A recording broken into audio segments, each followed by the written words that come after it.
All right, Madam Chair, you're now live. Thank you.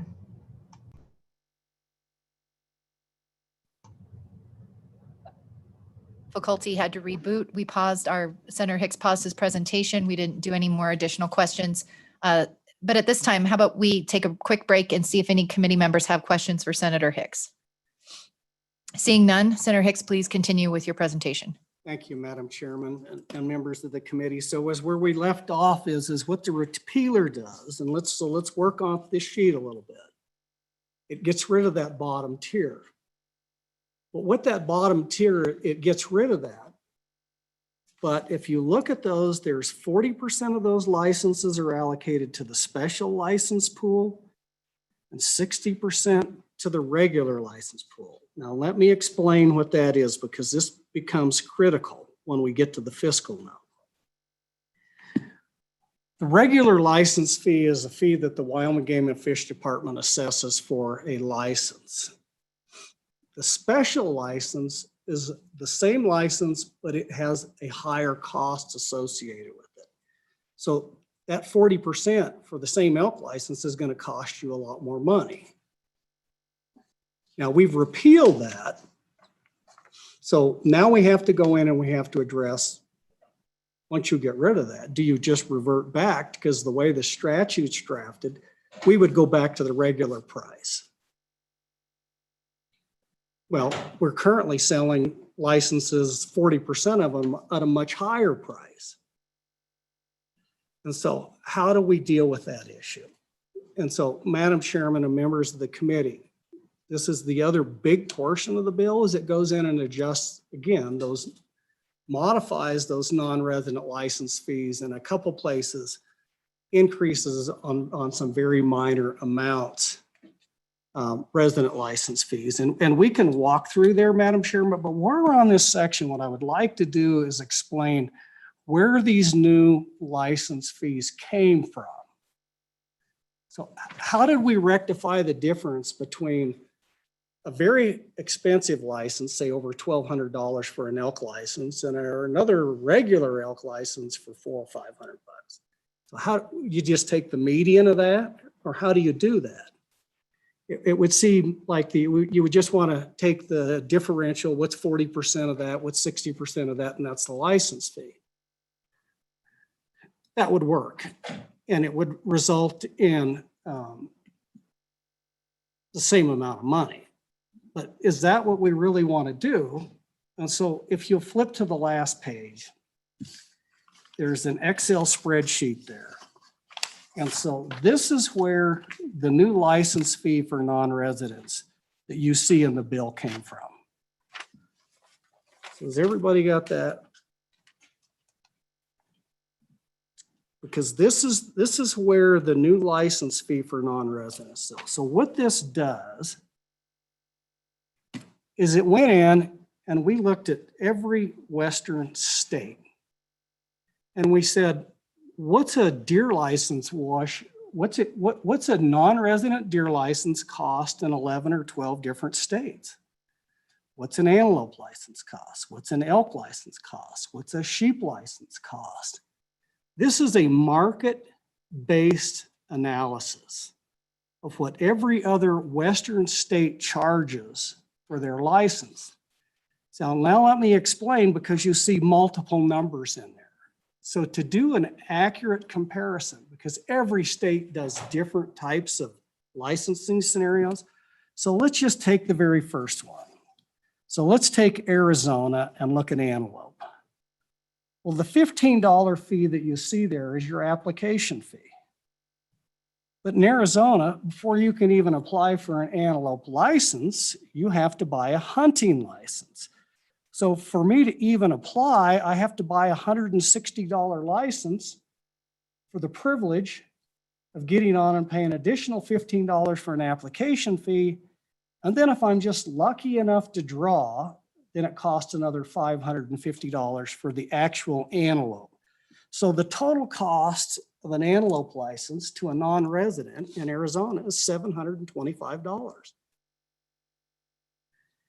And it goes all the way through, because different states do different things. They charge you a habitat and access stamp. They'll charge you an application fee. Some of them build the preference point P in there. So you've got New Mexico, Utah, Arizona, and Nevada. I have to buy a license before I even get the privilege of applying. And it's a significant amount of money. We don't do that in Wyoming. We charge up front, but we don't charge you to have a license, and you never even get to come hunting.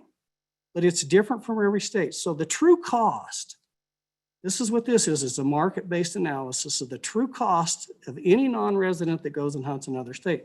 So Madam Chairman, let's just use the very first example on antelope. So if we add all those costs on there in Arizona, as a non-resident, it's going to cost me $725 for an antelope license. If I look at California as a non-resident, those are the associated costs. It's going to cost me $685 if I want to go hunt antelope in California. Colorado's $504, Idaho's $559, Montana, bargain basement, $245 to go hunt antelope in Montana. Nevada, $480, New Mexico, $370, Oregon, $576, South Dakota, $321, and Utah, $424. Madam Chairman and members of the committee, what's a Wyoming antelope license worth? Well, I tell you how I came to the conclusion, we have the best antelope hunting in the world. And so what I did to try to provide parity and a market-based approach, I added all of those up. So the next column you look, it shows the range. So what was the lowest non-resident antelope license? It was Montana at $245 and Arizona at $725. And because we do have some of the best antelope hunting in the world, so the average price across all those states was $489. But we're not average, folks. We're some of the best. So what I did is I took for deer, elk, and antelope, I said, I took the top 4 states. We may not be the best, but we're certainly in the top 4. And I took the average of that. So you can see the range. What's the range of all those states? What's the average cost? But what's the average of the top 4 states? Well, the average is $636. If we take the top 4 states, divide those, that's what a high quality antelope hunt cost as a non-resident in the Western United States. So you go down to the next column, you'll see under the proposed bill, the non-resident license fee now, just the license fee is going to be $600. But if you add on all the costs, the $17 application fee, the $13 conservation stamp, the true cost to a non-resident hunter now under this proposal is going to be $630. It's market-based. That's what it's worth, members. So we could go through every one of these examples. We could do deer, we could do elk. Let's go to one of what we call the big 4, sheep, moose, goat, and bison, because there's not a lot of states that have them. So let's jump down to one of those states like Utah that has all those species. Let's take sheep for an example. Arizona's got sheep. The cost of an Arizona sheep license is just under $2,000.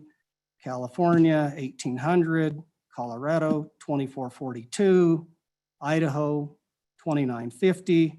On and on and on. What I did with those, when you go down to the next line in red, you'll see the top 2 states. So for sheep, moose, goat, and bison, I took the top 2 highest states and said, we're right up there with any of those other 2 states. That's now the new non-resident price, market-based. What's a sheep permit worth in the Western United States? Well, if you do that and you take the top 2, average them, it's $2,735. Our sheep we issue more non-resident sheep permits. We have the largest wild sheep herd in the United States, maybe contested with Nevada in any given day based on all the reintroductions. But it does the same thing there, but rather than just average it by 4, because there's so many fewer states that actually have this, I just took the top 2. So Madam Chairman and members of the committee, we can go through there. A non-resident deer license is now $600, or antelope is $600. Deer is $655. Elk is $1,100. A sheep is $3,000. A moose is $2,750. Goat $2,750, and bison $6,000. Senator Hicks, I certainly followed along with your rationale. Any members of the committee want him to go through that in greater explanation, or we got it? All right, Senator, please proceed. All right. Well, Madam Chairman, that really becomes the first section of the bill. So on one aspect, the repealer gets rid of that bottom line. And then you get into on page 3 or page 4, all those new numbers, that's where they came from. So it goes in there and it says non-resident, youth license, elk license, bighorn sheep, mountain goat, moose, grizzly bear, antelope, turkey. We added a few dollars on there for resident and non-resident turkey licenses to keep up with the market demand. Madam Chairman, that's the part that specifically deals that if you were so inclined, you could pull that out and be a standalone bill. Now, what we need to do now is what I would like you to do is look at the fiscal note associated with that side of it. And so Senator Hicks, just to be clear, the standalone bill would start then on page 2, line 17, 23-101 fees. So what you could do, you're saying, is strike on page 2, lines 1 through 15, and the bill would still stand on its own. You just, you would restore the existing language there. And then pretty much the rest of the way through. Okay. Because the other part of it is in 23-1703 on page 2. That's where it changes the distribution. All right. So the rest of this could potentially stand on its own. Sounds good. Let's take a look at that fiscal note, Senator. So if we did that, and we just did that, these are the numbers that the department came up on, that roughly this. Now, these numbers are actually the numbers for the entire bill, even if you adopt the entire bill. So we changed that license allocation, and I'll get into that. It's just as complicated as to why it. But if we just adopted those the entire bill the way it is, the fiscal note results in $4 million the first year, and then on an average annual about $8 million a year, based on a market approach. That's what it's worth, folks. That's what the bill does, specific to non-resident. So it has a positive fiscal impact that shows that currently we're probably underpricing the market on our non-resident licenses. And we can certainly simplify the process substantially. Now, Madam Chairman, that really does deal with that component of the bill, and would stand for any questions on that at this point in time. All righty. Questions from the committee? Okay, seeing none. Do you want to talk about the other part of your bill? Madam Chairman, and this would be up to you and the discretion of the committee. I think you may want to take public comment. It's certainly the discretion of the committee on this part, because I think if we go through the whole thing, you're going to have people all over the place. And it's whatever you want me to do, I can do it. I just, however you'd like to address it, Madam Chairman. You know, Senator Hicks, it was introduced as one big bill instead of two separate ones. So I think it's kind of our obligation to tackle it in its entirety. And I think that the people that are testifying, it's a little cumbersome to ask them to maybe come back on Thursday. You know, since we're doing this now, let's just keep trucking along, because that's what we've got in front of us. Thank you, Madam Chairman. All right. So now we're into the other part of the bill that deals with the allocation between residents and non-residents. And so if you go to the bill, the meat of that's pretty much on page 2. And it just changes that allocation. And you can, if you want to, Madam Chairman, I provided you, again, this is the Wyoming Game and Fish Department has provided this, the relevant facts. This talks about what the current distribution is right now. So for antelope, 80% to residents, 20% to non-residents. Deer, 80% to residents, 20% to non-residents. Elk, 84%, 16% non-resident. Wild bison, 80% residents, 20% non-residents. Bighorn sheep, 75% residents, 25% to non-residents. Mountain goat, 75-25, moose 80-20. There's really no consistency across that, but it's what we currently have in statute. So, Madam Chairman, if you go to page 2 on the bill and you go under section 21703, it goes in there and changes that to 90% of the limited quota big game animals, or wild bison, will now be distributed to residents. There's one very, very important caveat here, and that is on line 10, members of the committee. And there's 4 little words there that are absolutely monumental when we start having a discussion on what this bill does and doesn't do. It says, in the initial draw. Well, what's that mean? Well, Madam Chairman, the Wyoming Game and Fish Department had put together a committee this last summer internally and had taken the 90-10 and run 6 different scenarios. They put together a team. They provided a whole list of scenarios under 90-10. Straight 90-10, 90-10 with a roll, 90-10 with a cap, 90-10 with a non-cap. Where do we take these out? They did a very deep dive into this, and for several reasons. Because when you change those ratios, depending on how you do it, if you go back to this, if you pull the string here, it starts to unravel something here.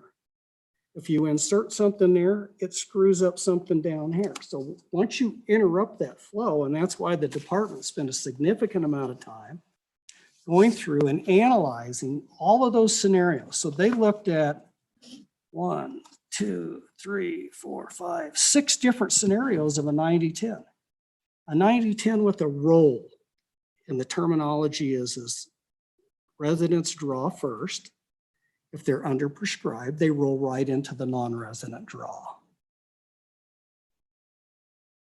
So they looked at just a straight 90-10. What happens to the non-resident leftover licenses, the resident leftover licenses? And one of the reasons that they went through this analysis, and I'll show you the data here in a minute, is some places there's a significant number of resident licenses that never get sold.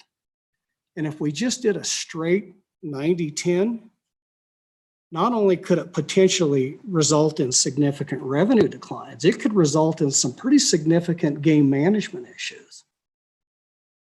And so that was the reason they went in here, is to try to figure out, if we go down this road, what is the best way to do this?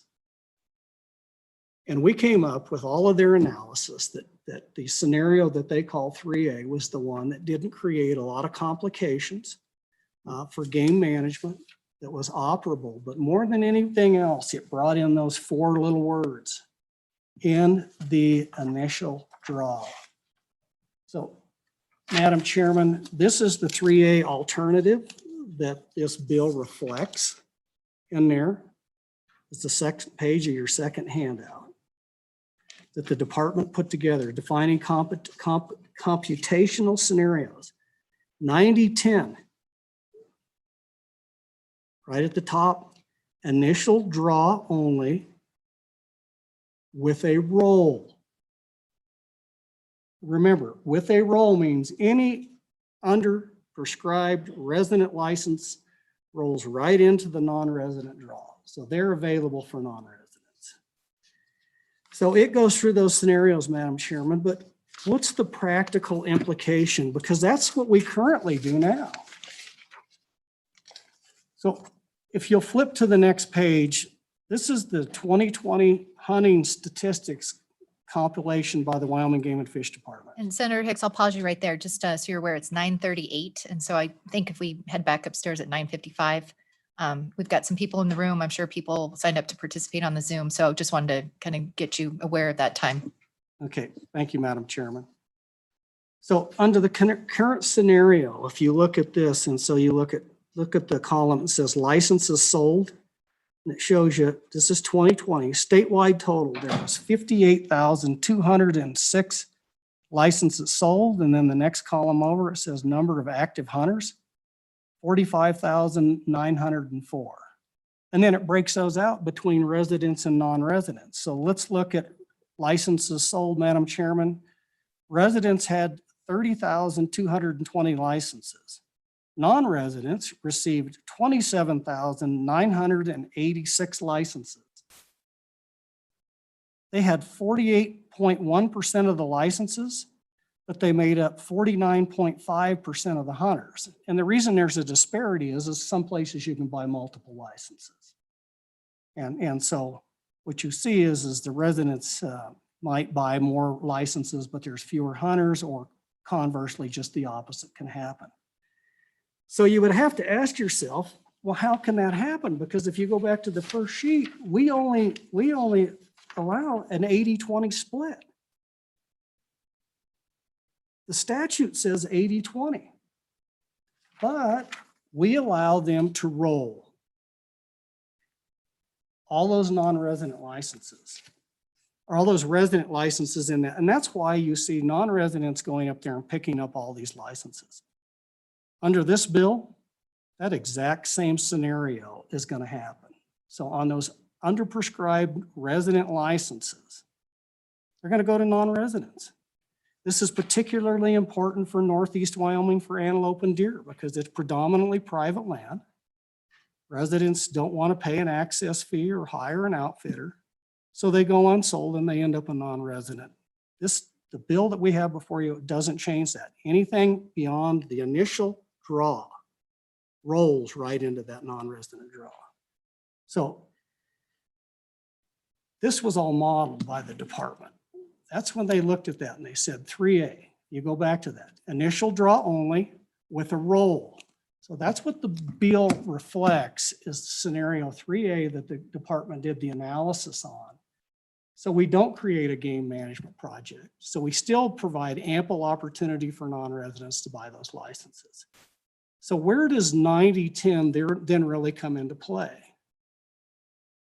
Madam, 90-10 comes into play for the most highly coveted, sought-after licenses that we issue in the state of Wyoming. Those once-in-a-lifetime opportunities, once in a lifetime for mountain goat, once in a lifetime for wild bison, and realistically for bighorn sheep, once in a lifetime, unless you're just beat the odds and you're really lucky, in your entire lifetime, you might drop 2 permits. So what the bill does is go in and says, we're going to reallocate on the initial draw, that we're going to put more of those towards residents and fewer towards non-residents. So why? Madam Chairman, let's turn to the last page to try to expedite this discussion to allow some time for public comment. Again, Madam Chairman, members of the committee, this is a spreadsheet of the 11 Western states to show you what they do, which sets the standard. So currently, if you look at that, it'll say species, it says bighorn sheep. In red under statutes, Wyoming currently allocates 25% of all of our bighorn sheep permits to non-residents. What's Montana do? They say we'll allocate up to, but we will not guarantee 10% of our non-resident sheep permits. Utah, 10% go to non-residents. Arizona, 10% go to non-residents. New Mexico, 4% go to non-residents, 8% go to the outfitters. Nevada, 10%. Oregon, 10%, or Idaho, 10%. Oregon, 5 to 10% of the sheep permits go to non-resident. Colorado, 10% of the sheep permits. South Dakota, 0. North Dakota, 0. California, 10%. Nebraska, 0. The average west-wide of all those states that have huntable populations of bighorn sheep is 9.1%. So let's go down and take a look at one of what we would say a more common species. So if we want to go down and say, look at deer, for example. Wyoming issues up to 20%. Montana is up to, but does not guarantee, more than 10%. Utah, 10% of the deer licenses. Arizona, 10%. New Mexico, 6%, 10% to outfitters. Nevada, 10%. Idaho, 10%. Oregon, 2.5%. of the deer licenses go to non-residents and 2.5% to outfitters. Colorado, they have a really complicated system, similar to ours. They do 20 to 30%. South Dakota is 8%. North Dakota, 1% of their deer licenses go to non-residents. You look at the average west-wide, 10.7%. Madam Chairman, 90-10 wasn't pulled out of a hat. This is the west-wide standard for resident and non-resident allocation. It wasn't a made-up number, wasn't pulled out of a hat, wasn't dreamed up by a bunch of guys sitting around doing whatever guys do late in the evening when they've had too much beer. This is just what the average is. It's a statewide standard. And the only thing that we are asking for in this bill is for your constituents and my constituents that live here 365 days a year, the opportunity for those once in a lifetime chances that they get to hunt with their sons,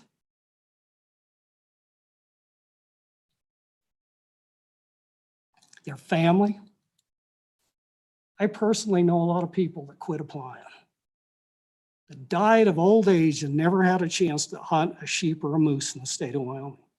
Is this bill going to guarantee them? No, it will not. But it sure gives them a hell of a lot better opportunity to go hunt with your grandson or grandpa, or once in a lifetime opportunity for your kids to hunt one of these species in Wyoming. We are not asking for anything more than the way we are treated in the rest of the Western United States. Madam Chairman, thank you. Stand for any questions. All righty, questions from the committee. It's a 9:45 committee. Questions? All righty, I think we recognize we've got quite a few people in the room that need to, I may have some comments. Do we have anyone from the Wyoming Game and Fish Department here that would like to testify on this bill? This Madam Chair, we have Brian Nevicek remotely, so I can promote him to a panelist. Perfect. We have Brian Nesvik from the Wyoming Game and Fish Department.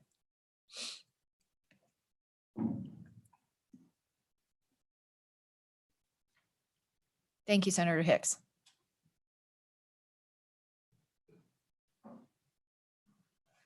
Hi, Director Nesvik. Go ahead and introduce yourself and feel free to provide some comments on this bill.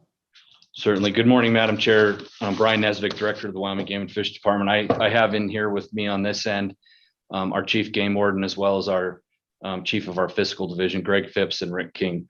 Madam Chair, I'm certainly willing, because of your concerns with public testimony, to provide my thoughts on Thursday, if you want to allow those folks in the room this last 10 minutes to that are here today. I can certainly wait, or I can proceed, whichever you'd prefer.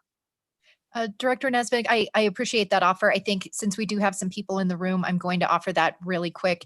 Hold on one second. Is there anyone in the room that has traveled here specifically to testify on this bill that can't be here?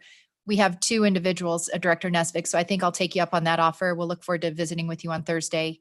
Again, we'll pick this up, I think, from 8 to 10 on Thursday.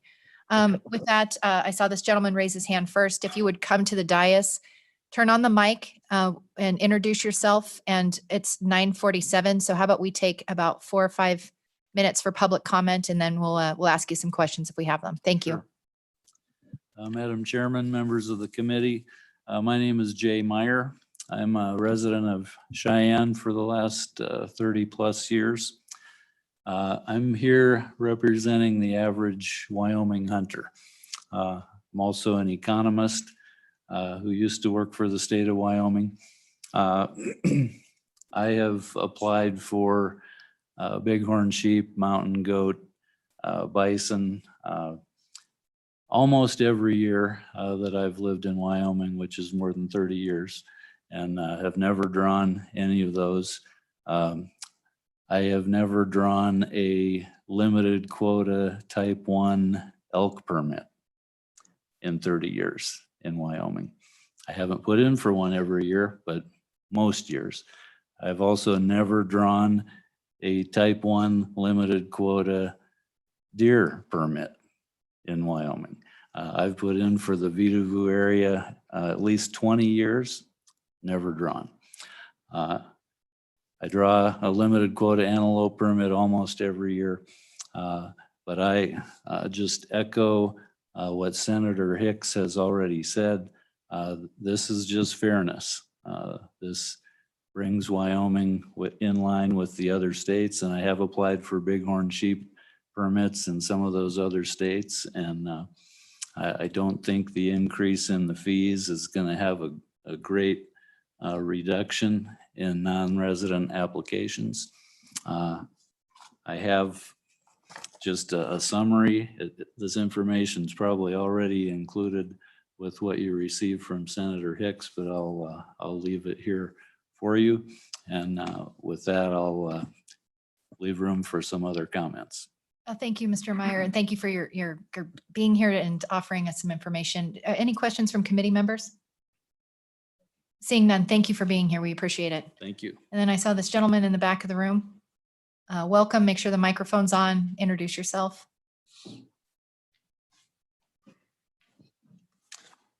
Madam Chair, my name is Tayloringham. I'm an outfitter. I live in Shoshone, Wyoming. We guide bighorn sheep, elk, and moose hunts in Wyoming. And while licensing is a complicated issue in Wyoming, to simplify it, I would say that the economic impact of this bill would be very detrimental to Wyoming. You know, a 50% reduction in non-resident licenses would, you know, cut our business in half. I have many seasonal hunting guides that have been laid off in the oil and gas industry, and they're already calling me, asking me for more summer trips or more hunts. And if our business was cut, these guides would go to Canada, go to Alaska, go to Mexico to find guiding work in other places. And so I respectfully ask for you to vote no on this bill. Thank you, Mr. Is it Engen? Ingham. Ingham, I'm sorry, I couldn't see your badge. Is there any questions for Mr. Ingham before you leave the table, sir? Sorry. Any questions? Okay, sorry to call you back. Seeing none. Is there anybody else in the public that needs to comment today? As I mentioned, we will pick this bill up again on Thursday from 8 to 10 and hopefully get some resolution at that time. Seeing no other comments, committee members, I think unless you have any concerns, I think we'll end this meeting right now and pick this conversation back up again later. Madam Chair, Thank you you. did have one person remotely. Did you want to take that testimony now? Sure. If yeah, we've got about 5 minutes. We could do that. Okay. I have promoted Mr. Carlton.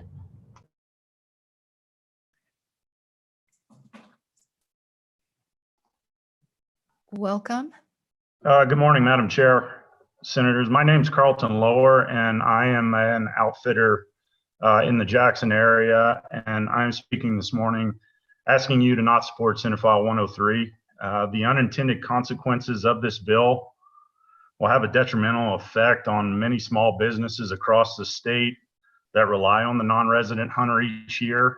And I would respectfully ask that you please let the newly formed task force appointed by Governor Gordon carry out its role and discuss these game and fish issues to find solutions that may work better for all parties involved. So please vote no on Senate File 103, and thank you for your time. Thank you. Is it Mr. Lower? Yes, ma'am. Any questions for Mr. Lower? Thank you for being part of our discussion today. And we'll, I think, have some questions about this newly formed wildlife task force. And so we'll have the Wyoming Game and Fish with us on Thursday. And I'm sure we can get some questions answered then about the purpose of the task force and the work they'll be doing. Okay, with that, we're going to close this meeting. Thank you, everyone.